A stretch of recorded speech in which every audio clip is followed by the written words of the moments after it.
เด้อมันกล้วยหอมมากินเบิดเครือซุปขาเครือแต่สิซุปสิเซฟคักไว้2-3 มื้อแต่สิหวานได้นี่ก็ไปตัดมันแล้วไม่ได้ขาเครือในก้นเลยมุนนึ่งโอ้มันเผาจะไปเอาเจ้ามักกัดโกมักมันเผามักบ้านของมักกัดโกอันน่ะ99 โล 60,000 กีบแซ่บมาเด้อขยากนำ35มาเด้อมาตลาดไต้กระบองมาตลาดโลเท่าโลน้องไม้หั่นไต้กระบองลงตลาดเนี่ยมาเด้อมาตลาดปักสันพยักกินอย่างนี้มีไข่มีพักไต้กระบองลงตลาดผู้ขายก็ไต้กระบองขาย5,000กว่านั้นตลาดมืดแล้ววะเบิ่งแม่ค้าตลาดมืดเด้อบ่ซั่นโอ้มักแต่งปลอดสารพิษบ่ได้สิยาสิยุบขายนะโล 10,000 เนาะเอาเฮิ่นเนี่ยแถวนี้น่ะเป็นภาคบ้านแม่ เห็นบ่ อันนั้นวะอันเอาไปอันโนสารสแก้ก็ซื้อไปอย่างไดเอาพร้อมโลเท่าโลก็โนสารน่ะ อันเท่าไรโลแสนที่ใช่ค่ะเป็นโล โลละแสนบ่ สี่ โอแสนสี่อ๋อหูก็ลงตลาดแต่ดึกมือใต้กระบองขายบางเด้อมาเด้อซื้อน้ำบุญโนสารลงตลาดแต่ดึก ตื้มมาใน ลงตลาดดึกยังบ่ฮอดโลหั่น ที่ซอย มันอ่อน ซอย โล104,000โนสาร แสนสี่เขาซ้ำเส้นไหมคะ โอ้เอาราคาส่งบ่104,000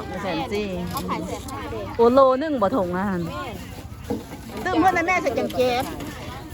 10,000นะจานละ10,000นะสรุปจานซ่า จาน20,000 อันนี้เอาได้ว่า10,000เนี่ยเอาต้องตัวไรอันนี้นะเอาวะ เอาหัวโนวายเอาไปตากเติมกันโนวาย อันนี้มาเจอดำทิ้งแค่ตัวไร มาตลาดแต่ดึกมาตลาดปักสันเด้อโนสารโล100.4แม่ค้าเจอดีซื้อสาลีแนบ5 อันสาวบ่เอาเบิ่งจับมา5 อัน10 อัน10 อันก็40เนาะ15 อัน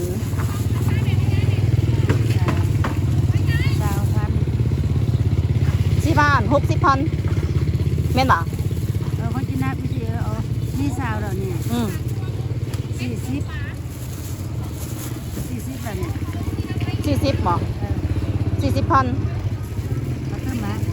เอา50,000อันนี้จะสะเพิ่ม หวานหลายบ่หวานหลายอันนี้จะสะเพิ่มหน่อยเสื้อบาทอ่ะเอาไปเสื้อบาท เสื้อบาทอยู่กันเลย เสื้อบาทครูบาบิ่งย่างบิ่งบาทตอนเช้าหั่นนะ